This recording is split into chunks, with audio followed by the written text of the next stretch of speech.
Greece is bracing itself for another day of intense heat with wildfires continuing to rage. The worst affected areas are the islands of Rhodes and Evia, where the fires have been burning for days. On Tuesday, 2 pilots died when their plane crashed as it battled fires on the island of Evia. Our reporter Azadima Shiri joins us now from Rhodes as the day the scars left behind by those wildfires, all too visible. Their Nancy scars is exactly the right word. I'm here in Missouri, which is a town that was evacuated in southern Rhodes 2 days ago, because remember that's where these wildfires are concentrated, on the island in the southern part, and people here have moved back. Not everything is working as they thought it was. Some of these businesses and homes are finding they have very little water supply.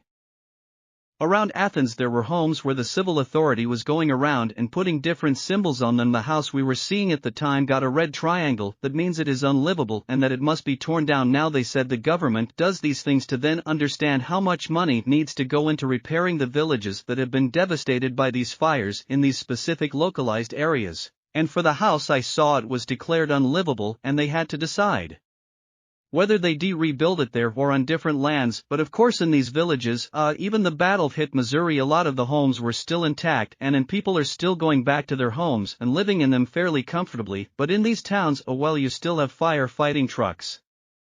Because of the fact the fires have damaged their resources. I spoke to one local who was saying he is still reeling from what happened. He said everything pretty much works, but this doesn't. He pointed to his heart and said he is unhappy about what has happened to the locals, the tourists, and he said the trees, because Greece's environment is of course very impacted by this heat wave and by these fires. And he was pointing to the hills around him and said these trees will not come back. And so today has the conversation begun about how to rebuild, because in some parts of Greece evacuations are still continuing. Civilization has started from the very beginning when I was on the mainland last week, because remember these fires, Nancy, were happening on the mainland initially last week.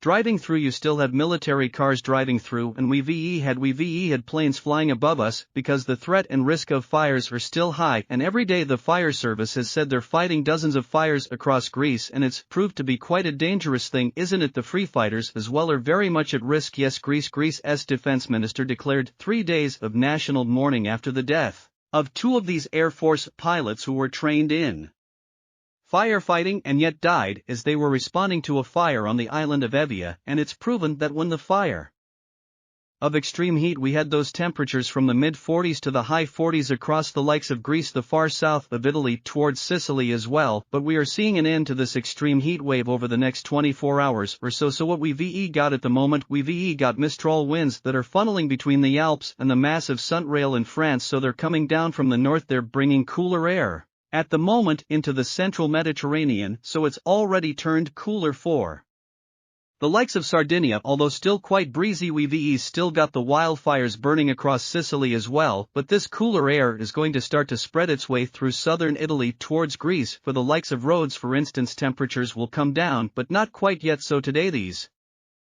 service has said people are risking their lives to protect, as officials have said citizens' property and the environment at these risks were really shown to be true yesterday, and that's why some international support has come out as well. President Emmanuel Macron, for example, France's president, has shared his condolences and paid tribute to all the heroes, he called them, who risked their lives every summer to fight fires around the world. All right, as I do, thank you very much as it is joining us there from Rhodes. And for more on this, let us cross live to the BBC Weather Centre and Sarah Keth Lucas. Sarah, help us understand what we're seeing. Well, Nancy, I think we have now seen the peak of the heat wave across the Mediterranean and southern parts of Europe too. So yesterday was another day of